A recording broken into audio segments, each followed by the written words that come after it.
ask them during the meeting. But first, we want to introduce our new board. So there's me, your president. We have Jesus Bravo, your vice president. Jesus, you want to say hi? Hello, everybody. We have Amy Chen as your secretary. Corinne, I can never pronounce your last name, as your treasurer. Quatak, hello. And then Hallie Mae, your historian. Hello. And we have 2 director of events and outreach. We have Jenna and Jessica. Hello. Hi. So you will be seeing our faces a lot, especially if you guys are part of Psych next year. We'll be saying, unfortunately, graduating students will miss you, but next year, all faces will be the ones that are leading everything. So we're excited to be here, and we're grateful that you guys elected us. Next. So for the general agenda, we're going to give the possibility of applying to become a Psych member in the summer. So that way, when fall hits, you guys are ready to hit the ground running for like all the membership availabilities and like awards and like bronze, silver, gold membership stuff. And then we have a little announcement about inductions, upcoming events, and then our Psych 2020. And then we're going to do the grad student panel about CVs. And then at 7:30, so normally the meeting ends at 7:30. If you would like to stick around, we are saying goodbye to the graduating Psych members and the board. And the board is going to, share some words of wisdom. We can all tell them how much we're going to miss them. Travis will obviously still be around. Travis is here, but they're not going to be the board. So we're going to say goodbye to them and wish them a farewell on whatever they're doing next. So summer membership applications, Jesus? Thank you, Darian. So yeah, summer membership applications. So for this upcoming summer, for people that want to apply for want to apply to become a Psych member, but they aren't yet, these are the requirements for it. So right now it's a minimum 3.0 GPA. Now the GPA is for your Psych classes and like for your cumulative GPA overall. You gotta submit the application, which you can see in the previous slide beforehand. And to obtain like the active membership, which we were talking about with the bronze, silver, and gold, you need to attend about 4 meetings. Later on in the slides, we'll talk more about what events can like add to that. So you'll see that later on. An important note we want to mention is that in order to keep up with like Psych, like the national headquarters regulations, we're going to be increasing the GPA minimum for new applicants starting fall of 2021. It's going to increase to a 3.3 GPA for the Psych part, but overall you can still have a 3.0. So it shouldn't affect members or anyone applying this quarter, but it will apply to people going on that later on. And the last thing I want to mention is for people that are like transfer students, you should need about 18 units at UCR and then about 14 for psychology in case if you're transferring just barely this quarter. Next slide, please. So yeah, so summer 2020 membership applications, those are all the links for it. We should be sending them out later on, and then it won't open up until June 22nd. So write it down in your Google Calendar or wherever you have like information on, in order to make sure you can just submit it immediately as possible, that we don't have any Psych issues going into it at the last hour when you submit the deadline. Yeah, so for spring quarter, the deadlines for 1, 2, and 3, as it's listed right there, have already passed. But we'll begin another round of applications for summer acceptance. And if you weren't approved to support because of GPA units, just again, please apply again in the future and continue to join our events and presentations. We offer a lot of different resources for psychology students, and we try to help you out as much as possible. Recently, we've had a CV and cover letter presentation, so that was very useful for a lot of our members, and we try to collaborate with other organizations as well to see what we can do for social networking. Next slide, please. So yeah, here's the membership status. So we have 3 different tiers at Psych UCR. We have bronze, silver, and gold. That basically just means the amounts of work that you're putting into the organization. And by work, I do mean just going to the events. Hi, Kitty. it's basically like, for example, bronze would be just you're an active member and you're doing 4 points. Now the points can come in from like going to the meetings, going to workshops.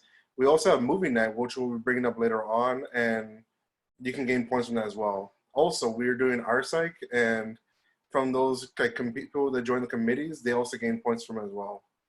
So for people that are bronze 4 points and they're about to graduate, they receive a gift card. This is a way for us saying thank you so much for being active at Psych at UCR and helping us out as much as possible, and for spending your time with us.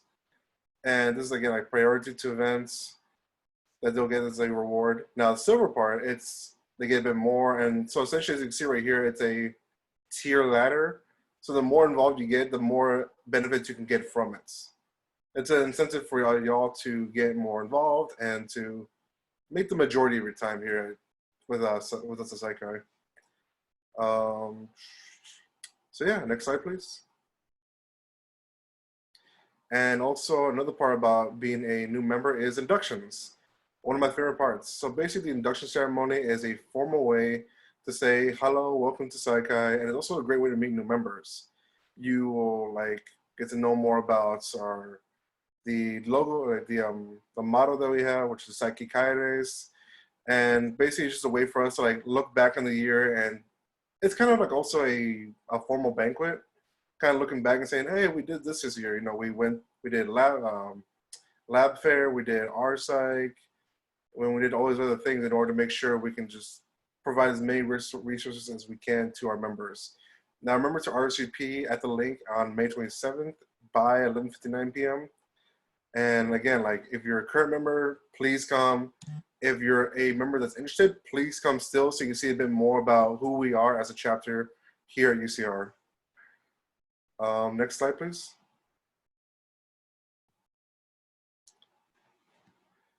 Perfect, back to me. I just want to reiterate, I'll go back a slide if I can.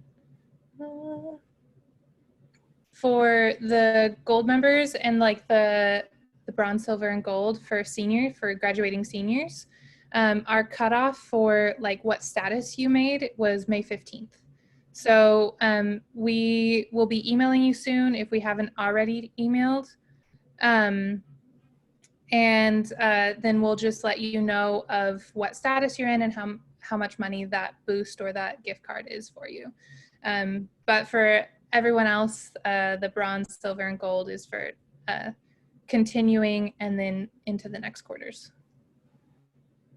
So upcoming events, we have office hours every week, and this is a good way to continue getting points if you're not quite at the active level. It's Mondays and Thursdays, and they're 1 point. We have socials, which will be more information on the next slides. And then we have RPsych 2020, and I have an extra slide for that. So for the socials, we're doing like a movie series, the Split trilogy, and we are watching Split this Friday. Last Friday we watched Unbreakable. This Friday we're watching Split, and the next one we're watching Glass. And if you go to all of them, they're 1 point each, so you'll get 3 points just for chilling and watching a movie together with other Psychi members.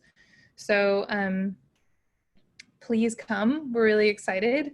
And the link will be in these slides, and it's also on this, the information is on this poster here. So RPsych 2020, it is in 2 days.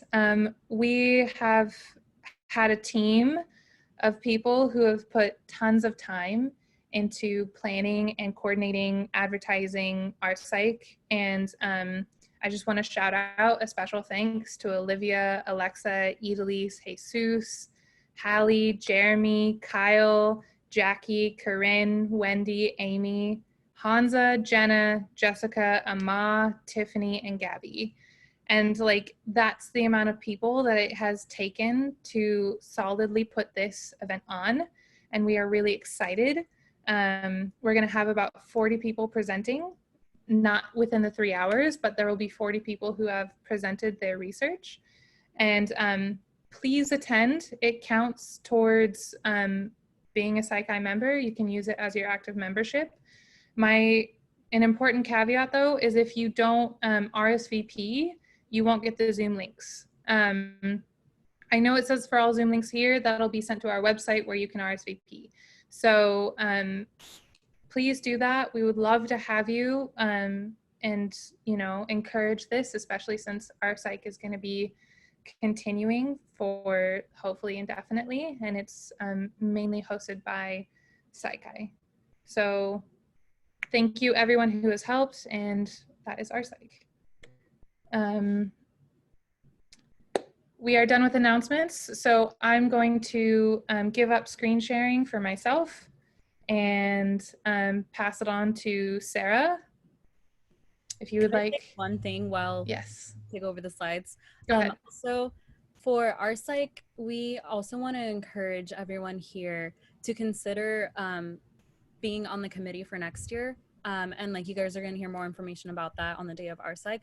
But for those of you that were really heavily involved this year, consider like being a committee head too. So if you have any questions, just reach out to us. You know how to contact us. But we definitely encourage you guys to continually step up, and you can get to work with Kalina and all the other faculty that we've been involved with even more in a hands-on position. And it's more of like a leadership involvement thing too. So yeah, okay, I'm done. Thank you. Perfect. But yeah, now we're going to talk about CVs. We're actually here. We're going to have our panelists actually do what they came to do and teach us about what a CV looks like. And we have some questions that they're going to answer. So Sarah, do you want to go first? Kat and I are gonna kind of mesh together. Is that all right? Sounds great. Do All what right. you want to do. Thank you. Kat, do you have screen sharing right now? Yeah, I can pull it up. Okay, great. So while we do that, thank you for having us today. My name is Sarah Knapp, and I'm a fourth-year graduate student in social personality. I actually started off in developmental, so I have two advisors, Dr. Elizabeth Davis in developmental and Dr. Kate Sweeney in social personality. So today I'm going to be able to talk to you about some of the stuff that's on my CV, but I'll also be able to show you the CV that I sent to UCR with my application. So, yeah. Kat, I don't know if you want to say anything. Yeah, so I'm Kat. I'm a third-year neuroscience student, but my advisor is through the psychology department. It's Kelly Huffman, and I study fetal alcohol spectrum disorders and kind of just how drinking during pregnancy is basically really bad. But that's kind of what I do. So we're just going to kind of piggyback off each other and I guess kind of show you guys what a CV looks like. So you want to get started? Yeah. Cool. All right, so we have a few things to note, and then we also have our own CVs, of course. Let's see, actually, I think Kat, was this you? Yeah, yeah. So just some like general, I guess, formatting tips for this. So with a CV, you can pretty much make this thing any length, opposed to like a resume, which is more like 1 to 2 pages. Something to kind of be aware of when you're applying to grad school is that some schools will put on there like max of 2 pages. So just be aware of that. But for the most part, CVs are totally fine, and you can lengthen those out to really any length. There's 3 types of formatting that we typically see, and that's chronological, which is just putting things in order kind of by date. Functional, which is more of like listing maybe like the most important thing, like maybe you have this really cool project that you worked on and you really want to highlight that, so you put that first type of thing and then kind of scale down from there. Or a combined format, which kind of mixes those two together. For fonts, just any type of standard font is good. So like Times New Roman, Arial, Calibri, anything that's like nothing crazy, no Comic Sans or anything like that. 10 to 12 point font, you want to make sure it's like readable. Margins are typically 1 to 1.5 inches. I have seen some that are a little bit smaller, but that's typically what we see. Definitely make it readable and easy to follow though. So we'll kind of go into more detail on how to do that when we show you our CVs. But if it's all cluttered, it's going to drive the reader nuts. So you definitely don't want to do that. But utilize your space effectively, and we'll give you some tips for that as well. And also another important thing, so when you're submitting, I guess your application or whatever, make sure that your CV is in PDF format, because a lot of times what happens when you submit it as a Word doc, they'll open it up, and if the Word program is like an earlier or later version than what you used, it screws everything up and your formatting looks all messed up and it's not good. So just be aware of that. PDF will fix that and it'll be stuck. So some things to include, your degree for sure. If you don't have your degree yet, just put like your expected graduation date. Any jobs that you might have had, presentations like your posters, it could be oral presentations as well, or publications. So like the RPsych presentation that many of you guys are going to be doing pretty soon, that's definitely something to include. Your service or volunteer work is also pretty important. Many schools look at that just to kind of get a gauge of how you are as a person. So I guess keep that in mind. Scholarships, any honors. So that would be something like Psychi. You could put that for sure in your resume. Any special skills, SPSS, Excel, if you know how to code, anything like that, definitely add it. Languages. So many, I know jobs for sure, like bilingualism is super important. So if you can have that in your resume or CV, definitely include it. And also any type of unique accomplishments that you may have done that are like noteworthy, for sure add those. So some things to avoid, anything that's super unrelated, don't put it in there. Stuff from high school, unless it's like really related to what you're doing now or it's unique, try to avoid it, because at this point they want to see kind of more of like what you're currently doing. Maybe like church related stuff, if you do add it, rephrase it a little bit and like kind of make it more like community based, or find a way to like spin it a little bit. Don't use any weird acronyms or abbreviations that people won't know. And then also like babysitting, maybe rephrase that. And actually Sarah's going to go into more detail on how to rephrase a lot of things and make it sound a little bit more professional, or spinning it in a different way. If I could touch actually on a couple of things on the last slide. So there are some things on here that sometimes I've looked at students' CVs and people feel strongly about things that are important to them, like church or you know, different accomplishments they have. And I definitely say at the end of the day, you know, do you, and if it's important to you and you feel like you want it on there, put it on there. Some of the notes we have on here, like, you know, maybe church, question mark, maybe spin that, you know, are just because, you know, we are sometimes on the side of seeing different people evaluating CVs, and that can be a turnoff. So if you're going to include those sorts of things, at least you can be cognizant of it might not be interpreted well, but alternatively, you can spin it in this way that we're going to show you here. So,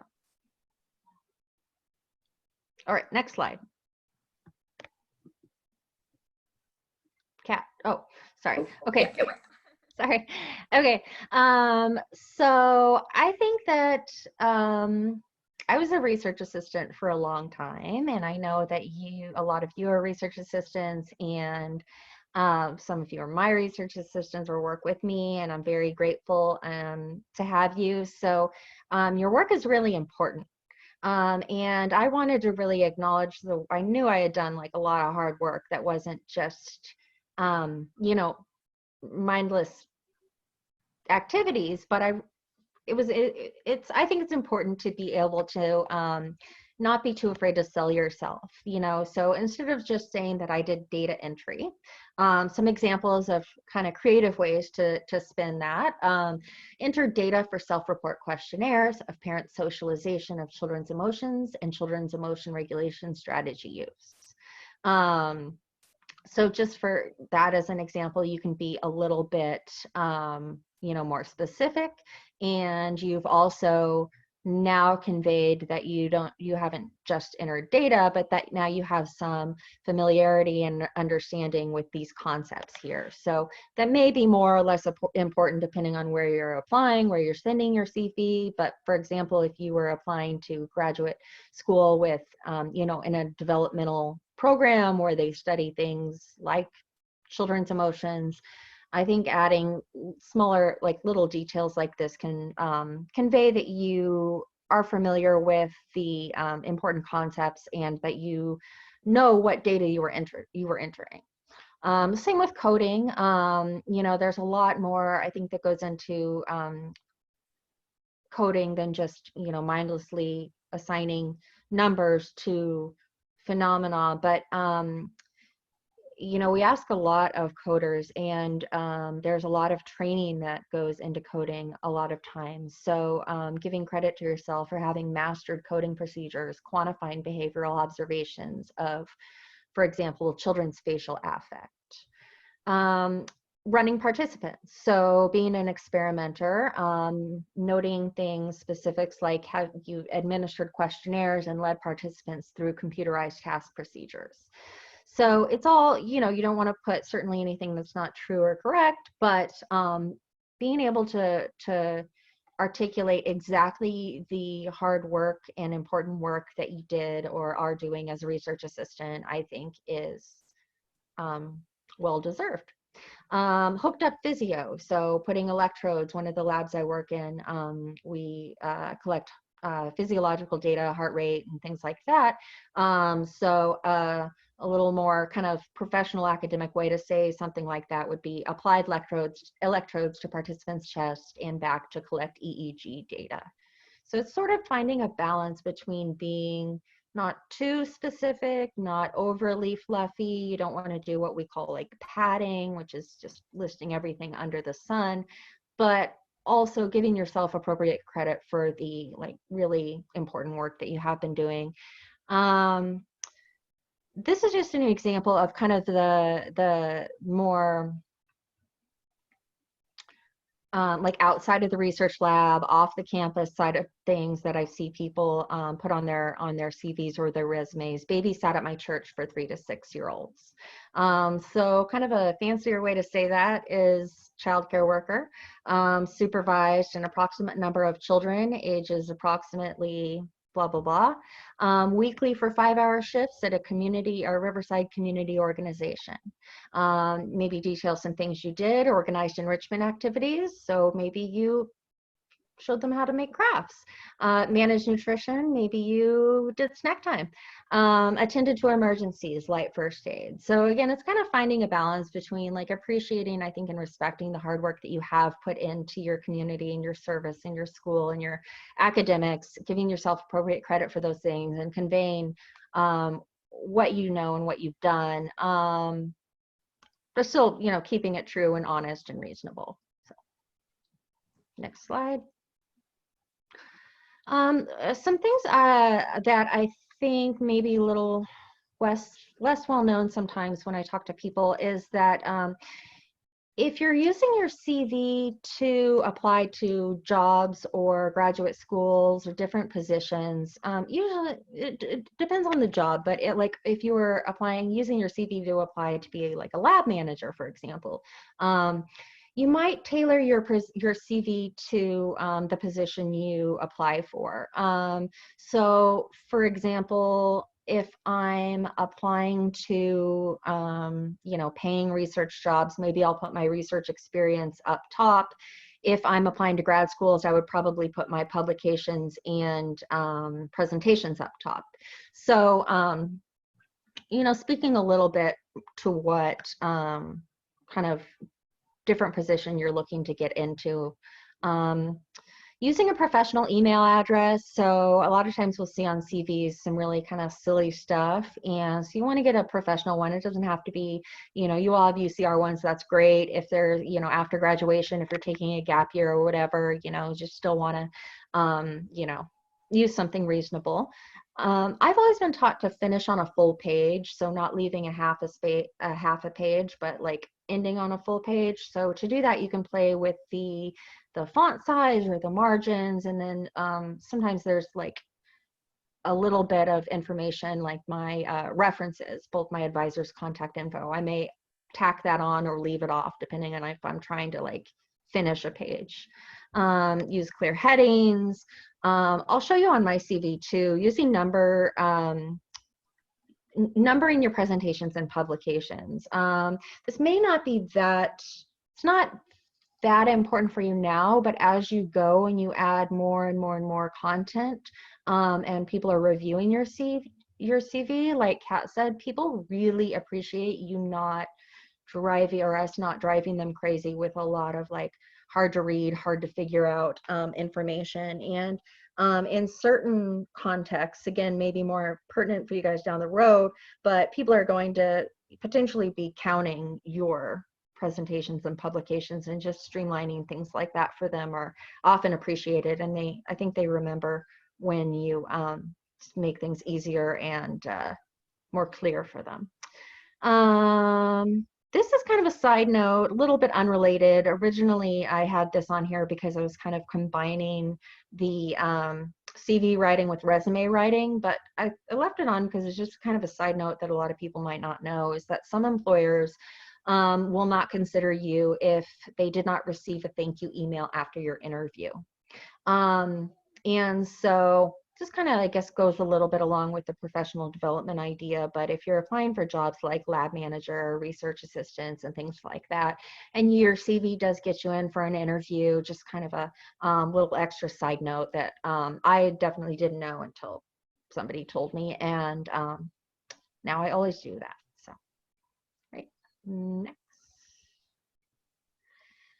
All right, so there are lots of things you could do to improve your CV through grad school. Some of them are easier than others. Some of them, I don't want to ignore the idea that some of them might be related to, you know, if you can afford certain things, but they're just ideas to throw out there. Research experience, I think a lot of you are getting right now, hopefully, at UCR. That kind of experience is going to be the biggest, most important thing, I think, for that plus your GPA and your letters of rec and stuff. I think that is the #1 thing that'll help you get into graduate school. So if you're not in a research lab, I would definitely think about doing that if you're thinking about graduate school.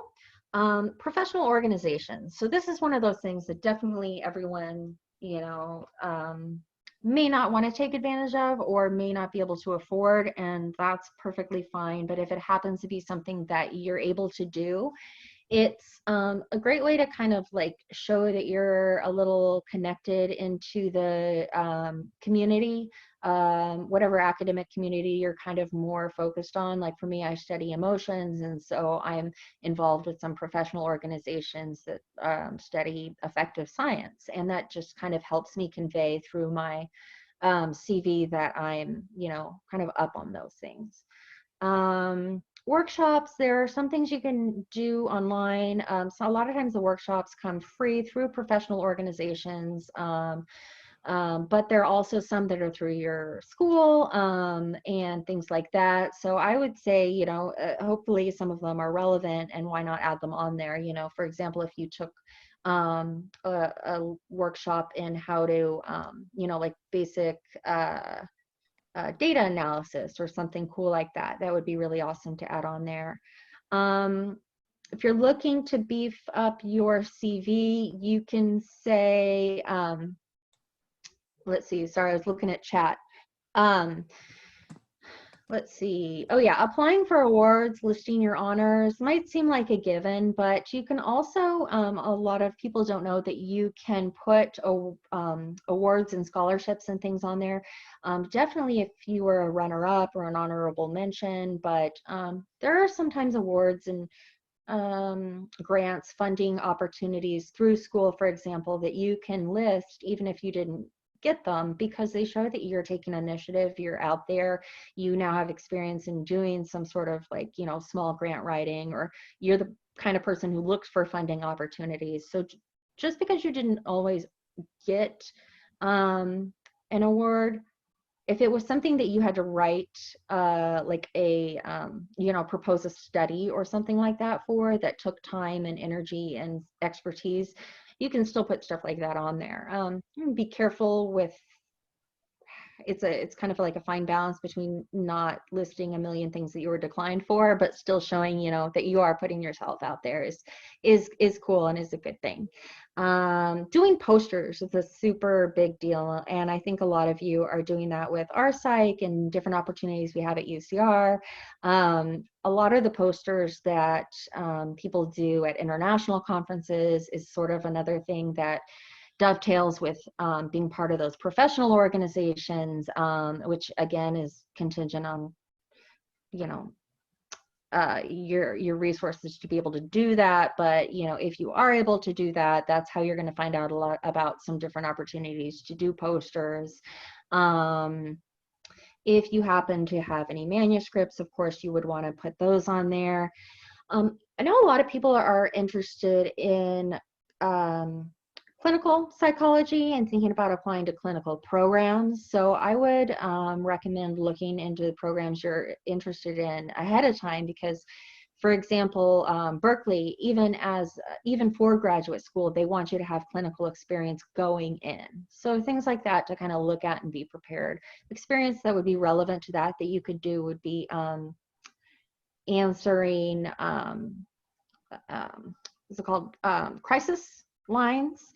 They're often looking for people to do that, and that's considered very important in clinical experience. That's, you know, rewarding and amazing, also great for your CV and really important for those clinical applications.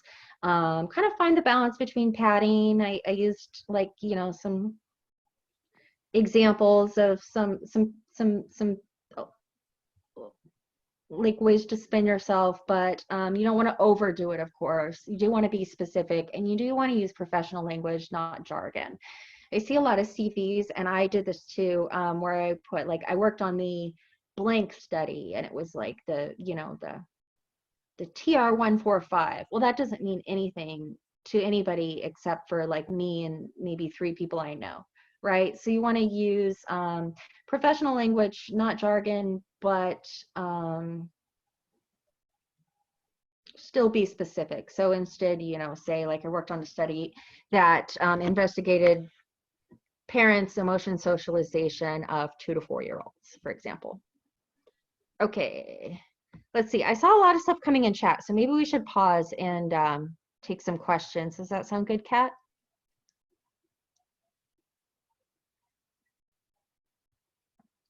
Okay.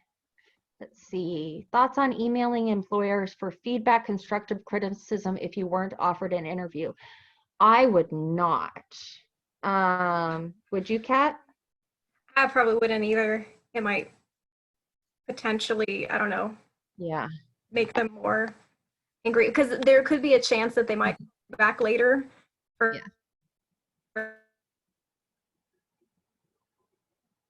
She's frozen for me. Is she frozen for like, you all? you know, the hiring or whatever, or maybe spot at the moment. So Yeah, I wouldn't do that. I think that's tricky. I just think that I'm trying to recall if I've done that before. I think I might have done that at one point and just not, I think they might have just not even answered. I don't think I would do that. How often should you follow up on an application status? For grad school or for a job? For a job. Or for both.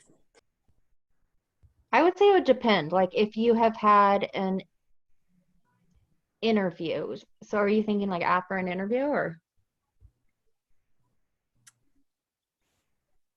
I guess this is like if you are applying for a job and you're like following up and like they express, how can I phrase this? Yeah, if they've expressed some interest in you and you have already started some kind of, like, you know, email or slate, like relationship, you know, where they know who you are.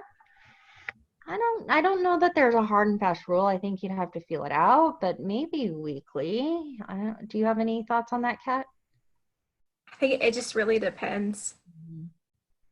Tough to say. I used to volunteer at a church as a youth leader. So how to spend that, like, I'm definitely happy after this to look at anybody's CV and talk about the specific language for their CV and help them kind of tailor it to, you know, the kind of language we're talking about. But that's a really good example, Alvin, that you put in there, because being a youth leader is something that I think is important and applicable experience. And if you frame it well, that can be really helpful. It's service, it's leadership experience. If you're applying to a program, especially something like developmental or clinical or, you know, whatever it may be, now you've shown that you can also work with kids. So there's a lot of different levels there. So I think experience like that is really good to add. And yeah, I would probably craft it more as a community,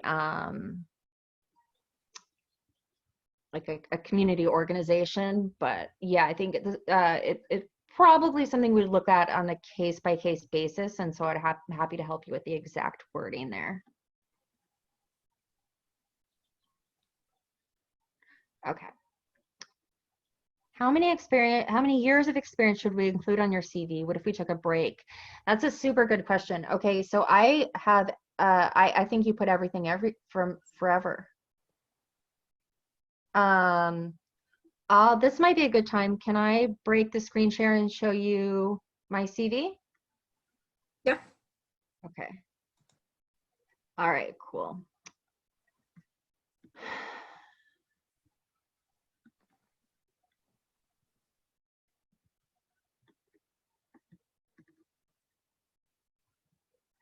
All right, so this is my new CV, not my new CV, my current CV. So I'll just pull that up.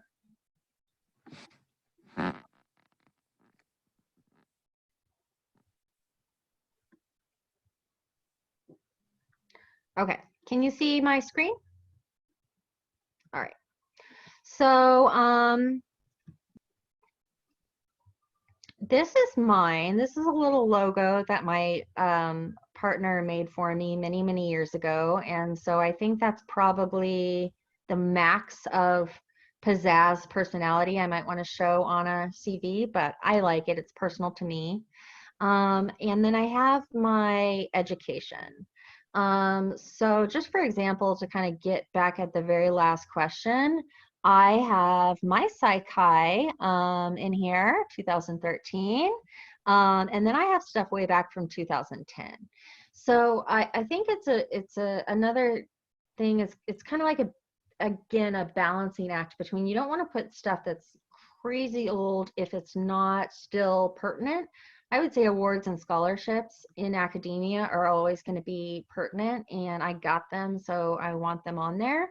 I'll kind of go back up and talk through things, but also just to kind of wrap back around to older stuff, you know, I have nonprofit experience on here that I did in 2011.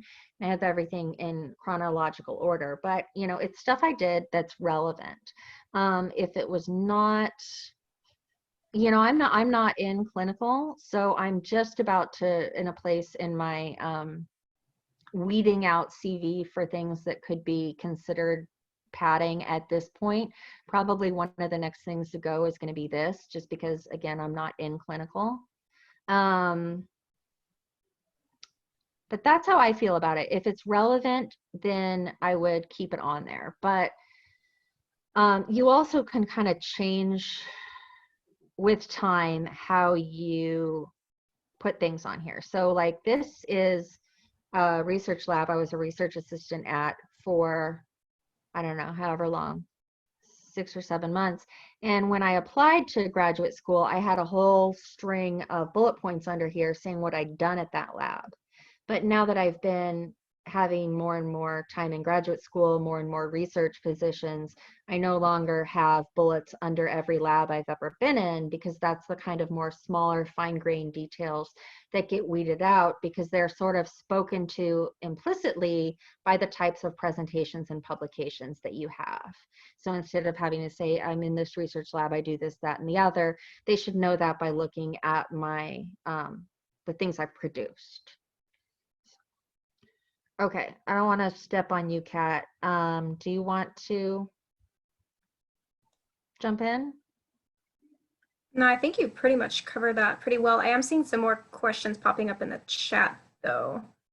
There Okay. was one on reaching out to grad schools. I saw something about that. Like, how will be the best way to reach out to graduate programs you're interested in? A lot of grad schools, I found this out after the fact. If you're applying to, like, especially like research labs and stuff like that, the professor in charge of that lab, like, you may want to reach out to them ahead of time. Mhm. Because a lot of schools, if you don't do that, they're not going to really consider you. Other schools may or may not care, but I wasn't really aware of this when I was applying to school, and I wish someone would have told me that you, like, really should, especially if you're really interested in a certain topic. But reaching out to the professor directly would be one way to do it, because then kind of maybe vouch for you if they see your application come in and they're on the committee or something like that.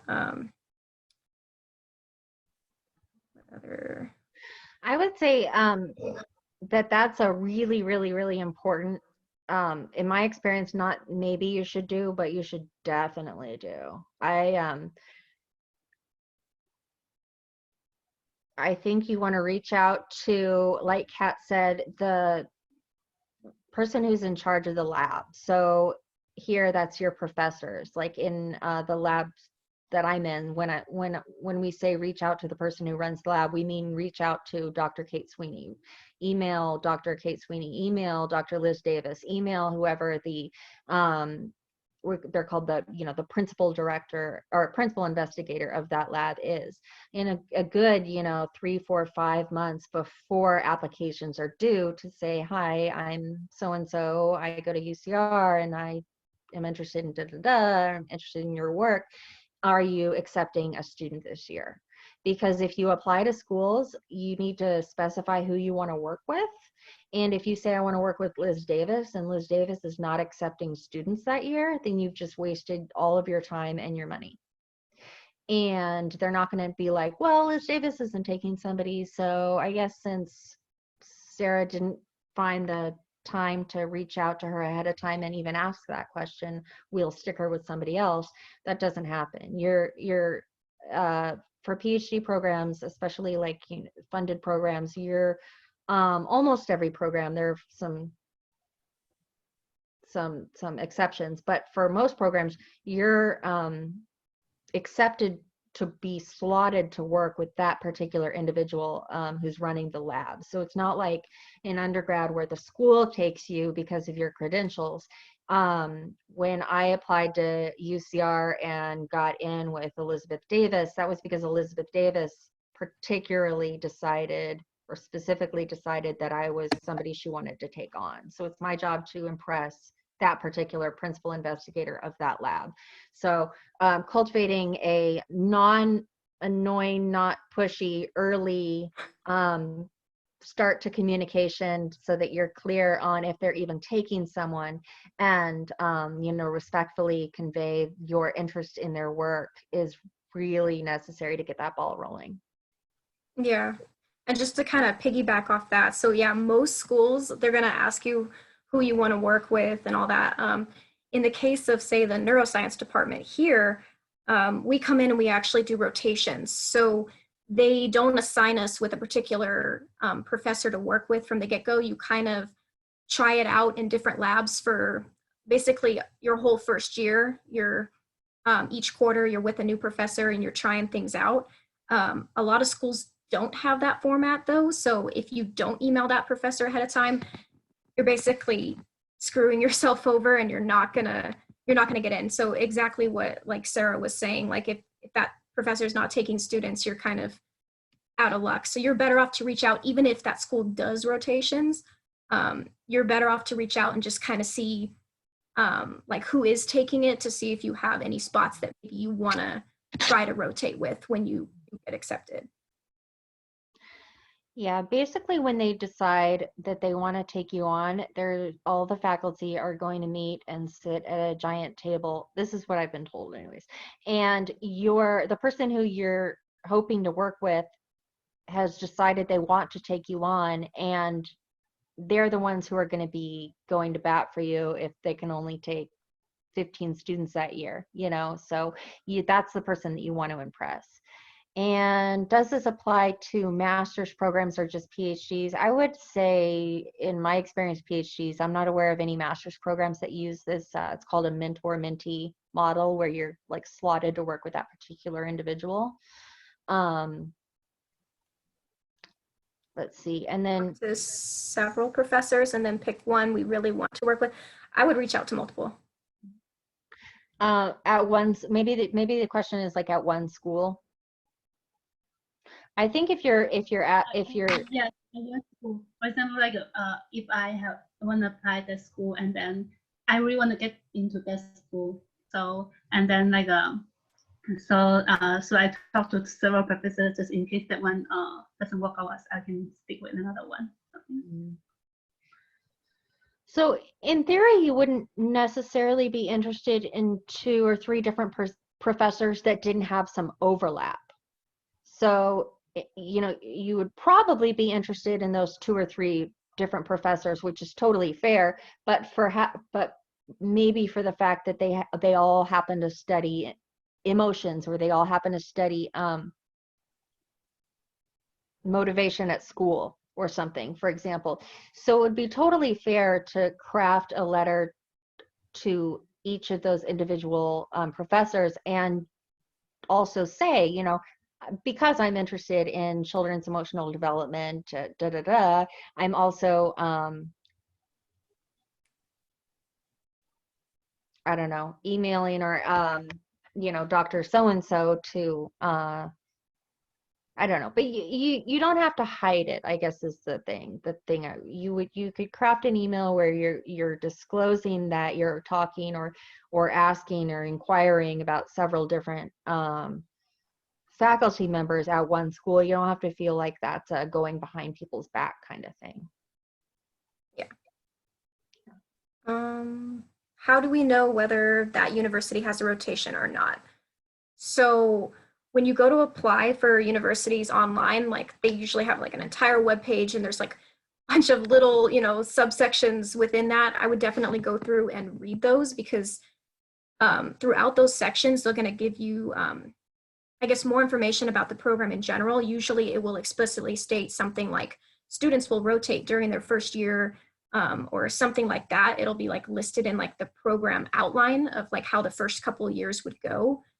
And also to read through the website anyway, because sometimes within the website, they'll give you more specific information on like what, say they want your personal statement to include, or other little things that they're specifically looking for the mission of the school.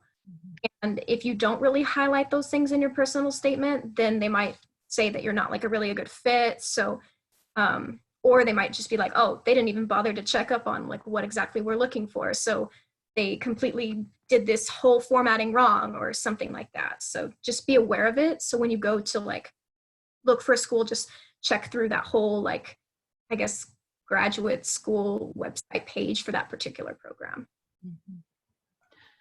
I also have one more question. Like I checked like several university, and I try to see like what's their requirement for GRE. But it's weird that I didn't see like they put like they said okay they require GRE, but they didn't put the like they require like the standard or something, like how many points you need to have in order to meet our requirements or something.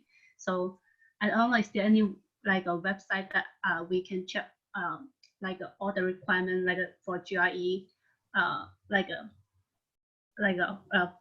for different university or something? You mean like the score? Yes. I think it'd be really nice if they said, you know, don't even bother applying unless your score is this. And once in a while they'll say that, but rarely. They're gonna say things like, we look at the whole application, the entirety of the application, and all the everything you've ever done. But really, they probably internally do have some hard and fast rules about what they are or are not going to accept. And that is information that I don't think you can really easily get. I would say try to get a minimum of being in the 50th percentile on all elements of the GRE. Otherwise, well, frankly, I'll just speak for myself. I did not. I took it several times. The GRE was my biggest problem for sure. I had all kinds of other experience, but the GRE was very difficult for me. And I had some inkling that my scores were not going to be good enough to get me in and may even exclude me. So I took it several times until I got them up. And I know that's a luxury that not everyone can do, but that's just my story. Point being, the reason I had that inkling is because if you dig deep enough on some school websites, they won't tell you like, oh, we won't accept you unless you're this and that, but they will show you the mean statistics of GRE scores that they've accepted in the past for the past 10 years, things like that. So I would want to be on par with what their means are. Yeah, for sure. And even if you do score like average, I guess just something to be aware of is that when you do get an interview, they may question your GRE scores, especially if it doesn't line up with your other things. Like for me, for example, I took a lot, like one of my majors was bioinformatics. So I took a lot of math classes, a lot of computer science stuff. So I had pretty strong background going through all kinds of calculus and all this. My math GRE score was average, and they were kind of like, you got A's in all your like calc classes. Like, what the heck happened? So then I had to kind of like justify that. So just as a heads up, it might happen. And that's another great thing about having formed like relationships during office hours and things like that with your letter writers, because one of my letter writers was, you know, the in the lab I worked in, the principal investigator and my mentor there. And so he was able to address that, like, you know, she doesn't know how to do analyses and things like that. She just, I mean, the GRE has like geometry and stuff on it that I just wasn't good at. But so, yeah, I guess the point is that you're always, well, most people are going to have some weak spots, and that's not a fatal error, but hopefully you can have the other areas of your CV kind of like shine and speak for you. Getting close to time. I think we can be done with the slides. How do you feel about that, Kat? Yeah, no You more. want me to show my CV really quickly that I got into UCR with? Is that helpful? That would be lovely. We have about roughly 4 to 5 more minutes before we can transition. So this is, yeah, PDF, same little logo up top. I put my home address on there. That's silly. Don't do that. Let's see. So I had my education, I had my GPA. Oh, I saw one of the chats. If you have a thesis, a lot of people will put like, you know, BA in the information, and then they'll put like a second line under here that's like thesis title or honors project title or something like that. And so this is the research experience that I had obviously at the time and that I still have, only now I've taken out all the bullets. So it notes that I've worked in these different labs, but doesn't have to go into all this extreme detail about the specific things that I did. And then I had same thing, the volunteer experience. It's just kind of like much more spread out and more detail for what now are just like smaller succinct points. Honors and scholarships, and so then like, and then special training skills. So that was, oh no, I had posters and some papers in the works, and so that was helpful for kind of balancing out any other weak spots that you can have in your like in your CV or your kind of total package there. So yeah, so it's kind of what I have now, but it's a much more spread out version. So my CV right now I think is 6 pages. This one is 3 pages, but it's not half of the material. It's probably like, if I condensed this into the like format that I currently have, it would probably be like 1 page, because it's, yeah, much more like fine detail. Like I really, really, really want you to know exactly what I did at all of these, places, which was important at the time to convey what I guess the point is that's a lot more normal when you're starting out, and then as your CV grows and grows, you kind of like condense it and get more to the point. So that was kind of the only thing I wanted to highlight there.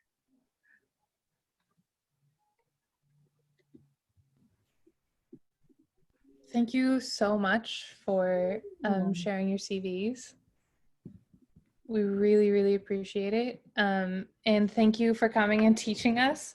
A lot of us don't have a lot of experience doing this. And, we even like, I still have questions, and I'll probably send you my CV and just be like, please tear this to shreds. But yeah, thank you both, Kat and Sarah, for doing this and coordinating and doing like a joint presentation. We really appreciate you both. Yeah. Well, thank you for having us. Our info is up here. I'm definitely happy to hear from or talk to anybody, or look over any materials. Also, any other questions, not about CVs, but about applying to graduate schools in general, how to do your essays, who to ask for letters, blah, blah, blah. Just let me know. We had one more question from Idalise. She said, for people who don't have like a lot of experience to put on their CVs, what do you think about hobbies? Hobbies. Depends on the hobby, maybe.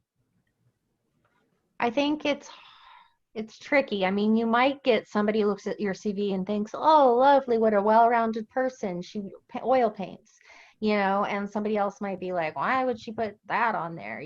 So it's hard. I think at the end of the day, your CV is fair to, listen to the like guidelines, but also to kind of be true to yourself. If it's a hobby that's important to you, you care about it, and it's, passion project, then I would put it on there. I wouldn't list a whole bunch of hobbies. I would list relevant coursework before I would list bunches of hobbies. Yeah. Well, thank you so much. For everyone here, please stick around. Sarah and Kat, our official time has ended, so if you guys have things to do, you may go, but we are going to say goodbye to the current board for Psychi. So thank you for presenting. We really appreciate it. So yeah, thank you. I don't know what else to say. Yeah, no, that's great. Thank you so much for having us. Absolutely. Okay, see you at our psych. Yes, see you in 2 days. Perfect, thank you. Bye. All right, I'm going to transition back to the slides. And then we can say goodbye to and hear some things from the current board. So we have Olivia, Alexa, Travis. Here are some fun facts we asked them to share what they're going to do after graduation. Travis knows what he wants to do. He can explain that if he'd like. So we kind of asked him the same questions, even though Travis is going to be sticking around next year. And then a little bit more, we have Nathan, Julie, and Hugo, and some fun facts about them. Please come and read the slides. We would love for you guys to just do, like, if you guys want to message our current board, give them a thank you. Like, they have done so much this year and have completely changed Psychi as an org on UCR campus. And so us as the board-elect have big shoes to fill. And so we just want to thank them, and we're so grateful that they were an amazing board. And so we just wanted to ask, like, do you guys have any last nuggets of truth, words of wisdom, advice for difficult classes, ways to talk to a TA or professor? And then if you guys want to drop your contact info on LinkedIn in the chat, we can all be connected. That's available too. Olivia, do you want to start? Yeah, definitely for words of wisdom, be involved. So you guys are all involved as Psychi, hopefully. So that's a great start. But definitely don't just stop with Psychi. Reach out to other orgs, volunteer in places on campus or in the community, even outside of UCR. More experience is always better. So yeah, that would be my words of wisdom. Also, I talked to a lot of third and fourth years who not just transfer students, but have been freshmen and sophomores at UCR, but are barely starting to get into research. And they always ask first, like, is it too late? The answer is it's going to be more difficult maybe, but it's not too late. And you should definitely take advantage of being a student at UCR. Advice for difficult classes. Definitely talk to people in your classes. When I was a freshman, I kind of had all my friends outside of class. I didn't make friends with the people sitting next to me. Yeah, sit in the front and be friends with those people, because if you ever miss class or you need notes, that'll be helpful. Also, if you do a study group, study by yourself first before you get into a group, because study groups are better for just reviewing. Yeah, was there any other specific questions on that slide to answer? Hey everyone. Hi. So I guess my biggest advice would say is take advantage of the resources you have. If you have the insurance through UCR, use CAP, use the health services. They give you dental. So make sure that you don't have cavities. Like, really go and check your health. I can't stress it enough.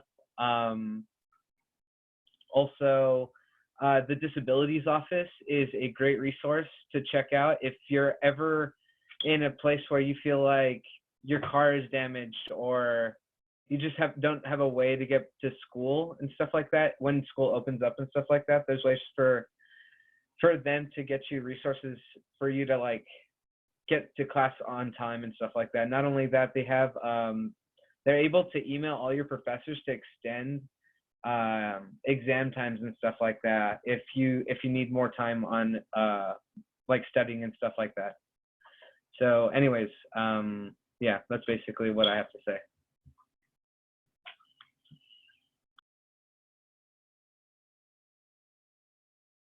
Alexa, do you want to go next? I guess I'll go next. Okay, I was waiting. Words of wisdom.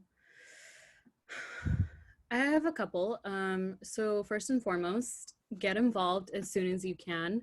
As soon as you can, the sooner the better. It's never too late. But in my experience as a senior and as part of Psych-Hi and as someone who not on my free time it's gonna make it sound like I'm doing this for fun. I'm not, but like I thoroughly research grad school programs and jobs that I want to do. I'm very thorough when I'm doing those types of research. And the people who usually are getting like the jobs or like getting to grad school like on their first round are the people who get involved really early and stay involved. So if you have a job and balance that, have that and do school, volunteer, research. If you can juggle multiple things, I know it can be challenging, but it looks like those type of people are the ones that they carve out their like future, right? So I think that it just makes like, it's a little bit easier. Like it's hard now and you're grinding now, but it'll pay off in the future kind of thing. Like the other board members were saying, get involved. The sooner you get involved, the better. Look out for resources, talk to people in your class.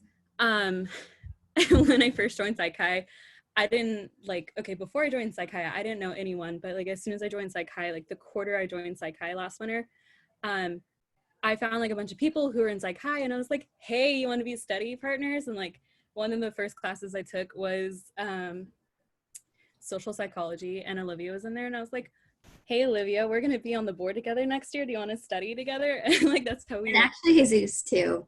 yeah. And like, we survived, and it was just, it's like a really good way to build like camaraderie, even if you're just a general member. But I encourage you guys to consider running for like board positions in the future. I know we have an incredible board right now, but if you're a sophomore right now, you'll be a junior next year. You can do this when you're a senior. Like, don't give up. This experience being a board member is incredibly rewarding. You really do get a network and get to know faculty like really well, and the people. Oh my God, Jenna. I can't. You, Brad. Oh my gosh. Okay, so side note, because everyone here probably doesn't know what the heck she's talking about. When I was running for Psych-Hi, I didn't spell Psych-Hi correctly. And she roasted me in front of like a bunch of people, and she was like, I almost didn't vote for you because you didn't know how to spell Psych-Hi. And I was like, what the heck?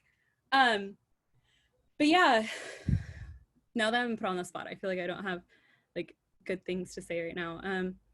Get involved, the sooner the better. Talk to people. As I'm also going to mirror what Nate was saying about the SDRC Center. I also got SDRC accommodations for testing, and it made my first year here really more manageable, because especially as a transfer student, when you're transferring from a small little community college to UCR, I was really overwhelmed and like super anxious. So I definitely recommend, if you guys are dealing with like test anxiety, or if you're just struggling with like you need just basic accommodations, I definitely suggest you guys reaching out to them. Advice for difficult classes. I mean, I don't know. I was gonna say like, don't take them. Like I definitely like avoided taking like the really, really hard classes just because I did a lot. But I also know that that's not always true. But I guess a good piece to say here is just make sure that you have the buddy system when you're taking difficult classes. I hear 110 is really hard. I kind of liked it. I think I'm alone in that though. Maybe. Can I add to the advice for difficult classes? Go to office hours. I think people get afraid that if they're struggling with the class, they don't want the professor to know they're struggling, but you absolutely do. And if you go talk to them in office hours and they know you're putting in work, not only will that help you, but they might throw you a bone when it comes to your grade. And also they might even want to write you a letter of rec if they see that you care a lot about your grade and their class. So yeah, go to office hours. No one goes to office hours, but you totally should. Okay, so I'm not alone. Thank you, Rachel, and Travis. Thanks, guys. Okay, but yeah, difficult classes, talking to professors, using the buddy system, talking to TAs. Most of the time, I don't know, I've noticed a lot of TAs, they kind of are like, I have to TA again, and they kind of like, they don't always look forward to it. It's just kind of something that they have to do. So I think they're willing to be more accommodating and understanding, and they'll be there as like the bridge between you and the professor, especially if you're trying to reach the professor and the professor is difficult to get to. That's a good piece of advice. Talking to a TA or professor. One of the best suggestions I can think of is try to talk to them as if they're a friend, but like professionally, because at the end of the day, they're human too. Like, they were in our positions too. They know what it's like to be a little baby undergrad and be afraid to approach like undergrad, or be afraid to approach professors. But do be professional and do try to get to know them. If you're interested in the research and you want to get into the research lab, like, we say this a lot and we hear it a lot, but going to office hours really is key. Making sure that they know your face and they know your name. So if you apply, they'll be like, oh, hey, that's that person. I remember them coming to my office a lot and asking a bunch of questions. So just getting to know professors that you really want to get to know is really good. And it's really good to start thinking about this now ahead of time. To that, just add to, when you talk to professors and grad students, just keep in mind, the less you tell them, the less feedback you can get. So if you're very shy and you don't want to explain a lot because you're afraid of saying the wrong thing, that's understandable. But if you just give them a very brief little tidbit about yourself, they're not going to be able to give you a lot of advice in return. So the more forthcoming you are, especially if you happen to get an audience with a professor or grad student who's giving you their time, take advantage of that. Even if you're nervous at first, just work through the nerves because it'll be worth it. One more thing I just want to say about taking classes here at UCR. If possible, try to rent your textbooks or find them online for free, because you can. I don't think, as a transfer student, when I was at community college, I had to buy and or rent almost every single textbook, but my entire 2 years here, I have, everything's blowing up in the chat. I literally had only bought or rented a total of like maybe 5 books or less. There's a certain website that you can find them free. Yeah, there we go. Okay, I was just gonna say, but I was like, I'm not gonna say it out loud. You can email me, but it's Also, dropped. your textbooks after you're done with them, so you can use that money to buy more textbooks. Library Genesis is the website I was going to suggest. That's how I found all of my textbooks for free. I found out through a Psychi member when I was a junior. The senior like taught me, and he was like, yeah, this is how you do it. What do you mean you've been buying textbooks? So I recommend looking into Library Genesis. You will find almost every book there for free. Yeah, I think that's it. Awesome. Great nuggets of knowledge from everyone. Really do appreciate it. Next, can we have Hugo? Yeah, hello everyone. Can you guys hear me all right? I'm using my headphones. We can hear you, but you're a little bit quiet. Okay, how about if I put my mic closer? Is that better? That's a lot better. Okay, cool.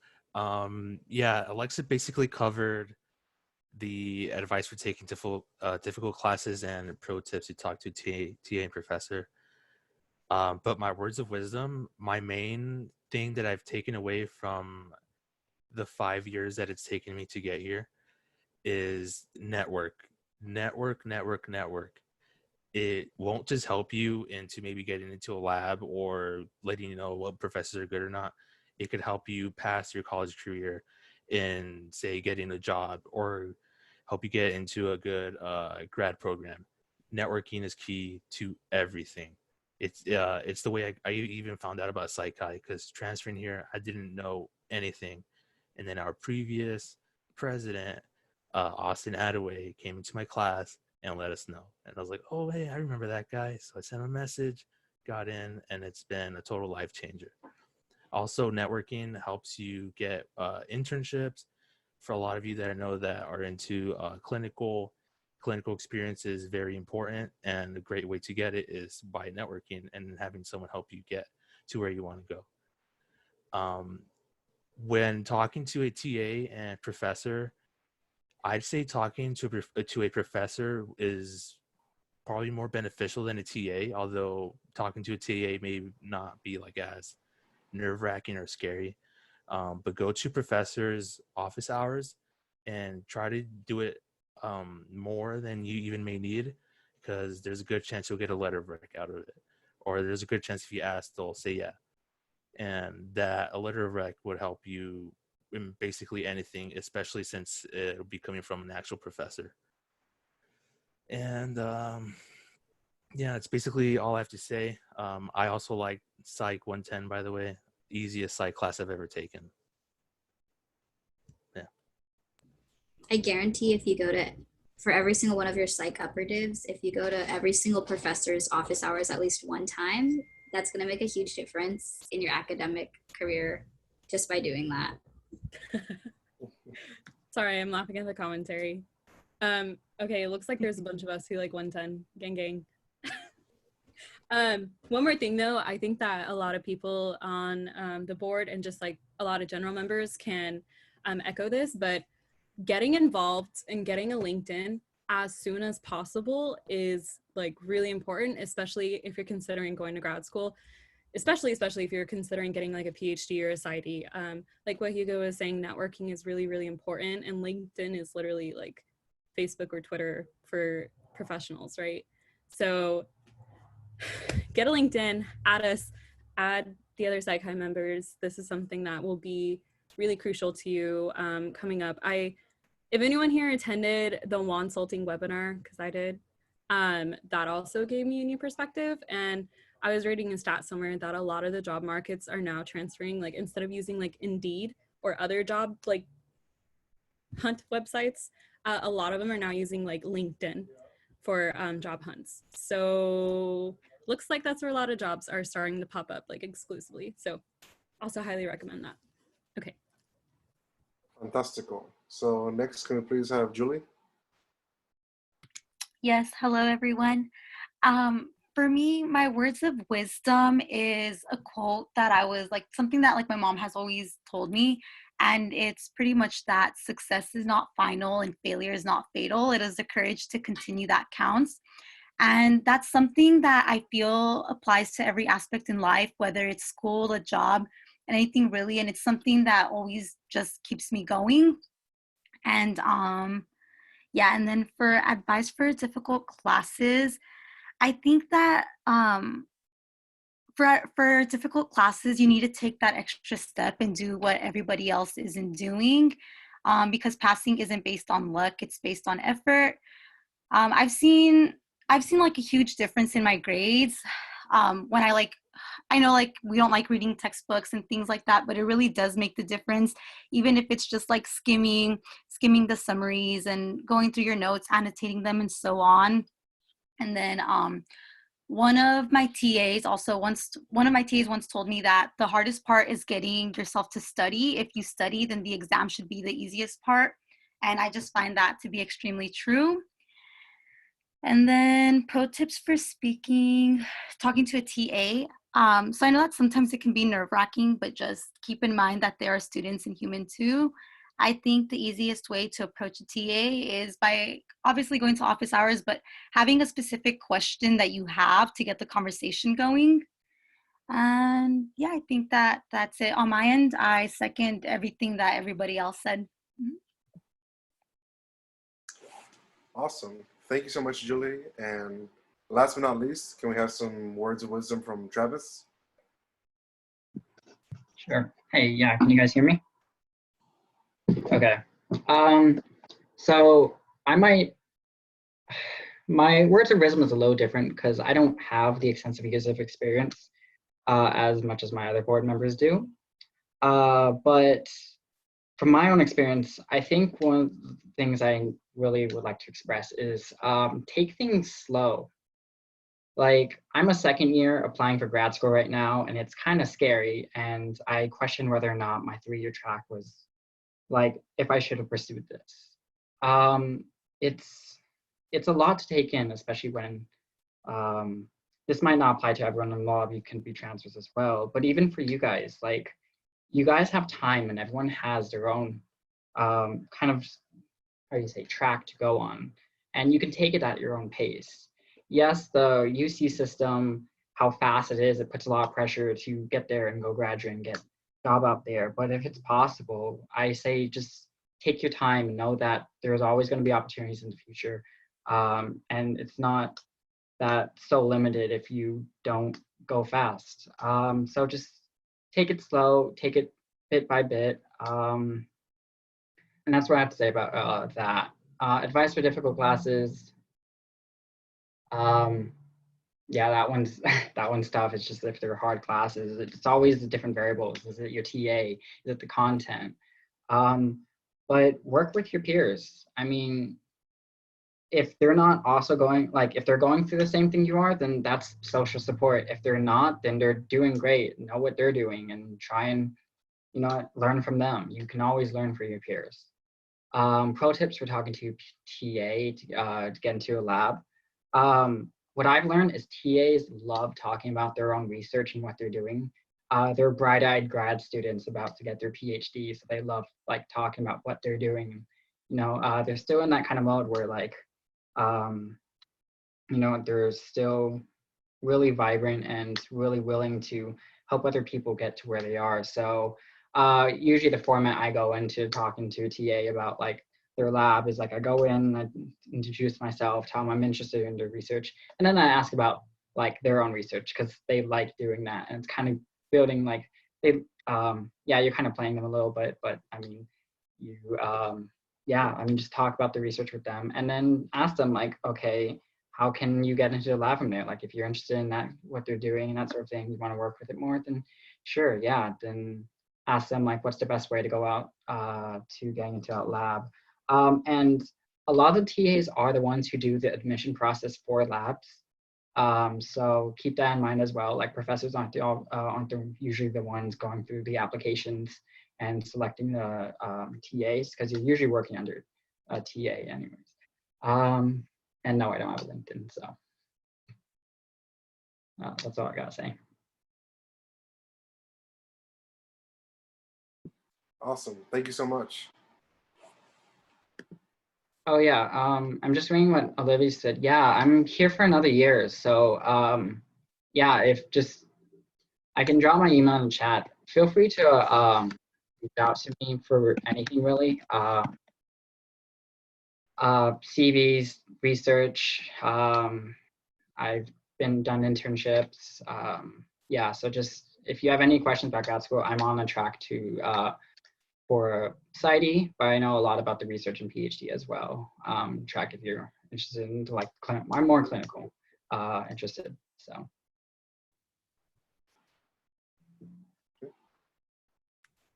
There's one thing I'd like to add, and Olivia, I know you have thoughts on this too, and definitely feel free to chime in, but one thing that we have been saying since fall quarter, and that I hope this resonates with a lot of you, is that taking a gap year is not a bad thing. I cannot stress that enough. You can talk to grad students, you can talk to faculty, ask them their opinions on gap years, and there's a really good chance that most of them are going to encourage you to take a gap year after your bachelor's degree.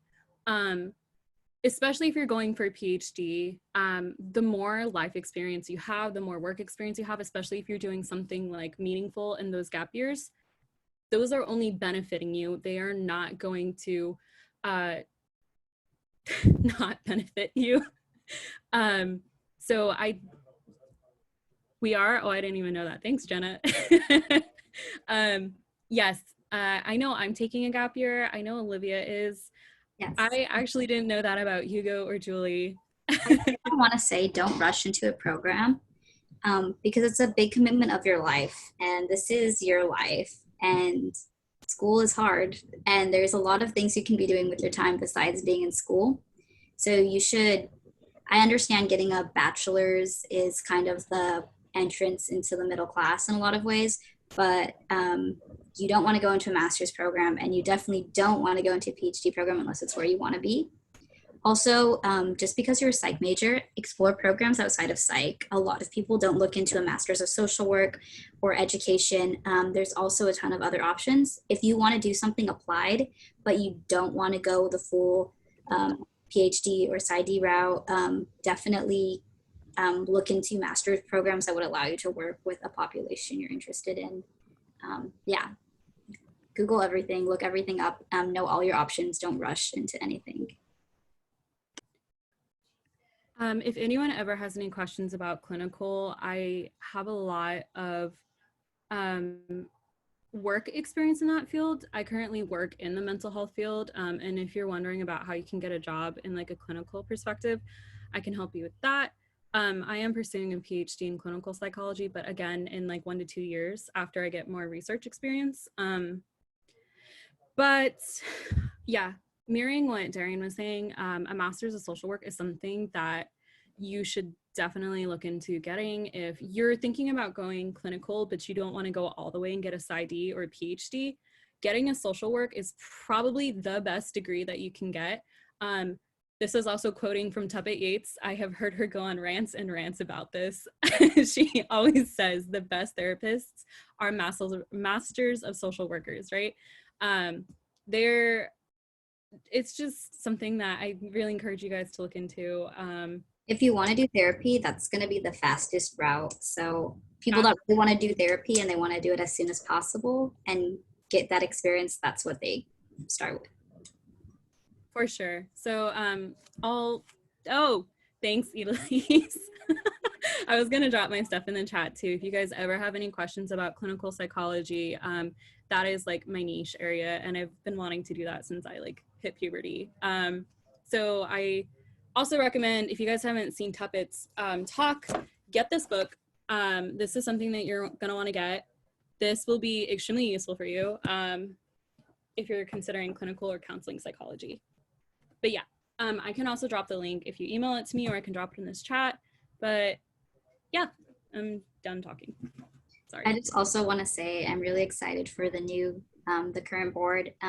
They all are really passionate about Psych-Chi, about outreach, about psychology, and about all of you guys. So please continue. It's been so exciting seeing a lot of you guys reach out to Alexa, me, Travis, Nathan, Hugo, Julie. Like, as the academic year progressed, you guys became more comfortable and came to us, talked to us about what you guys wanted to do. And I just encourage you to do that with the new board as well, because they're totally there for you guys and they're going to do a great job.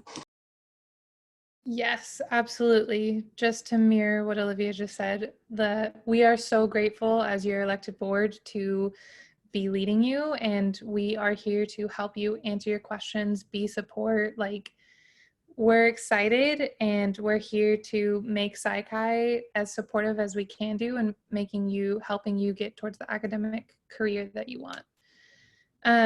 Before we end, I know that it's 8 now, but would anyone like to say anything to our current board? Like, is there any questions or anything specific people want to say? I know that there's quite a few of you guys still here. I just wanted to give an opportunity.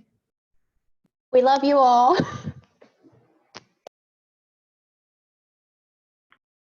We love you, Jenna. Oh, we love you. I'll add something. I just want to say thank you guys. I think the Psych-Chi experience is really amazing, and I'm really grateful that it was able to be under your leadership and that I now have your friendship for forever, unfortunately, for you guys. So thanks.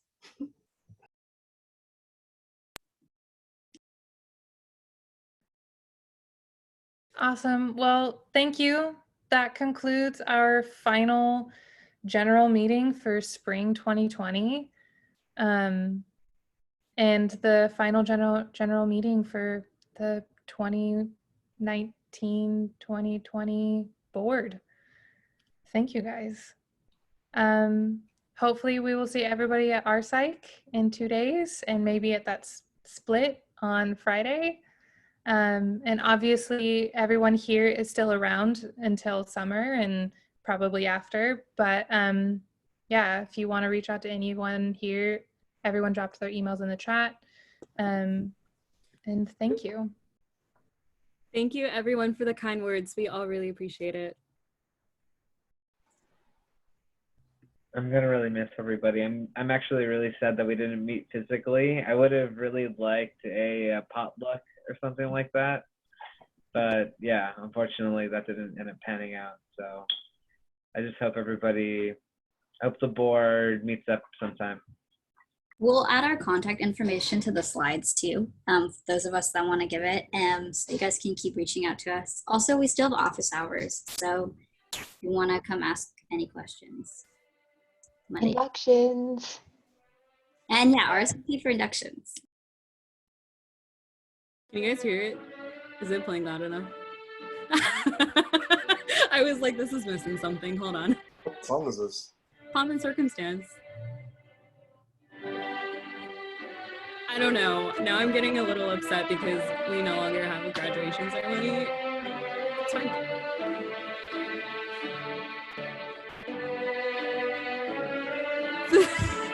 Oh my god, I'm gonna cry. Okay, I swear to God. If we're able to meet in person, I will personally invite you all to induction. Next year's induction. Aww. All of you graduating members, please come back, because I feel like you're missing out on inductions and in-person one that is so beautiful and memorable, and I want you all to experience it. So look out for it in the future. I'll make sure it happens. Now We I'm were robbed. Robbed. I love how it's cutting to everyone's face, just like cheesing. Can we take a picture? Is anyone comfortable taking a picture? Oh, also come to movie night. I'm taking a picture. Okay, if you don't want your picture taken, hide yourself, but I think for some reason, there you are, Nate. Okay, 1, 2, 3, cheese. Ah, that's cute. If all the current board are still here, when we all met in Goldman at the end of winter quarter, I would never have imagined we would be ending Psychi online because of this crazy quarter. So I just love you guys. It's been a really wild ride sometimes, but I appreciate you all. Honestly, this whole year has been wild. Like, every quarter there was some sort of fucking crisis. Sorry to cuss, but like. Let me stop recording. I forgot to stop recording the meeting. Whoop, I'll cut that out.